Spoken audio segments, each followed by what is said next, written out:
મગફળીના દાણા એટલે કે શીંગ દાણાને આખું વર્ષ કેવી રીતે સાચવવા જેથી કરીને તેમાં જીવાત કે ઈયળ ના પડે અને તે બિલકુલ પણ બગડે નહીં, તો તેની સાચી રીત આજે હું તમારી સાથે શેર કરવા જઈ રહી છું। તો મિત્રો, વિડીયોને અંત સુધી જરૂરથી જોશો અને જો તમે પહેલી વાર મારી ચેનલ પર આવ્યા હોય અને મારી ચેનલને સબસ્ક્રાઈબ ના કરી હોય તો મારી ચેનલને જરૂરથી સબસ્ક્રાઈબ કરી લેજો અને મારા વિડીયોને તમારા ફેમિલી ફ્રેન્ડ્સમાં શેર પણ જરૂરથી કરી દેજો।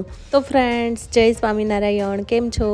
સ્વાગત છે તમારું મારી યુટ્યુબ ચેનલ શ્રીજા ફૂડ અને મારા કિચનમાં। તો ચાલો ફ્રેન્ડ્સ, આજે આપણે મગફળીના દાણા એટલે કે શીંગ દાણાને આખું વર્ષ સુધી કેવી રીતે સ્ટોર કરવા તેની રીત જોઈએ।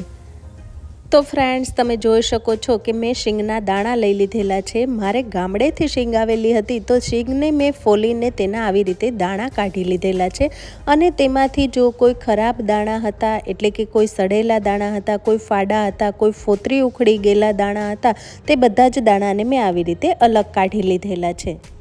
આપણે જે શીંગદાણાને આખું વર્ષ સાચવવાના હોઈએ તેમાંથી આપણે આવી રીતે ફાડા અને સડેલા દાણા કાઢી નાખવાના છે। અને હવે મેં અહીંયા શીંગને આવી રીતે તડકામાં સૂકવી દીધેલી છે।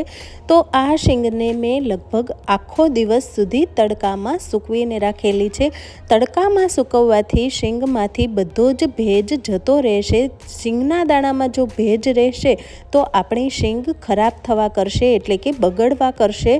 તો આપણે એ વાતનું ખાસ ધ્યાન રાખવાનું છે કે આપણે શીંગના દાણાને તડકામાં સૂકવીને પછી જ સ્ટોર કરવાની છે।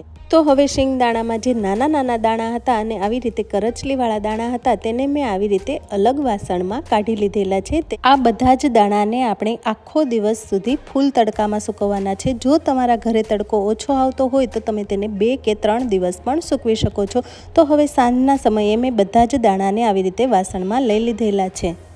તો હવે આપણા દાણા આખું વર્ષ સુધી બગડે નહીં તેના માટે આપણે તેમાં એક સિક્રેટ વસ્તુ ઉમેરીશું અને તે છે માચીસની સળીઓ।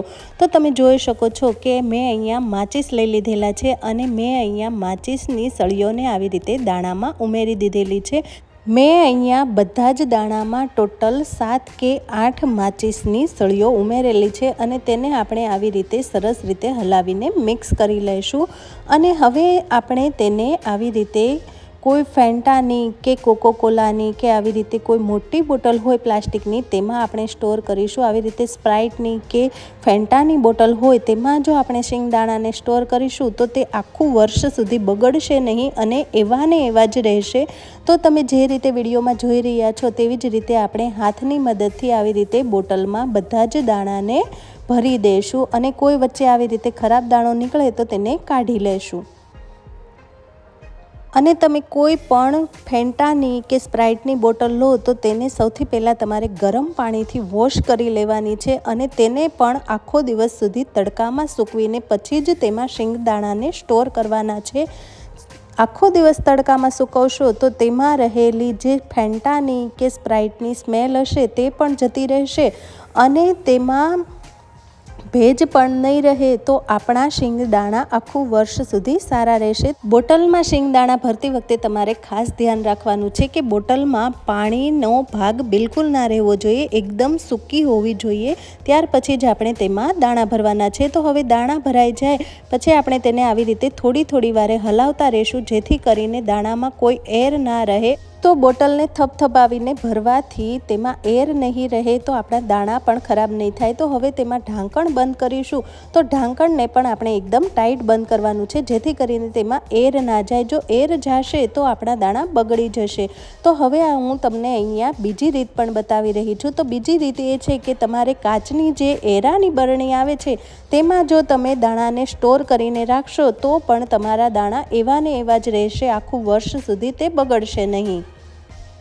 કાચની બરણીમાં ભરો તો પણ તમારે એ જ વાતનું ધ્યાન રાખવાનું છે કે દાણાને આવી રીતે એર ના રહે તેવી રીતે જ થપથપાવીને ભરવાના છે અને તેનું ઢાંકણ પણ એકદમ સરસ રીતે ટાઈટ બંધ કરવાનું છે જેથી કરીને તેમાં એર ના જાય। જો એર જશે તો આપણા દાણા બગડી જશે। તો ઉપરથી પણ આપણે આવી રીતે માચીસની સળીઓ રાખી દઈશું અને ઢાંકણને એકદમ ટાઈટ બંધ કરી દઈશું। તો તમે જોઈ શકો છો કે મેં દાણાને આવી રીતે બોટલમાં અને કાચની બરણીમાં બંનેમાં ભરીને રાખી દીધેલા છે। તો જો તમે મારી રીતથી આવી રીતે દાણાને સ્ટોર કરશો તો તમારા શીંગ દાણા ક્યારેય પણ ખરાબ નહીં થાય અને તેમાં ઈયળ કે જીવાત પણ નહીં પડે અને આખું વર્ષ સુધી તેનો કલર પણ એવો ને એવો રહેશે અને તમારા દાણા પણ એવા ને એવા જ રહેશે, ખોરા નહીં થાય કે બગડશે નહીં।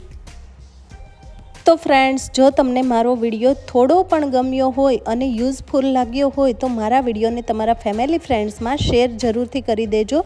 અને ફ્રેન્ડ્સ, આવા જ કોઈ નવા વિડીયો કે કોઈ નવી રેસીપી સાથે ફરી મળીશું। તો ત્યાં સુધી આવજો, બાય બાય, જય સ્વામિનારાયણ, થેન્ક્સ ફોર વોચિંગ।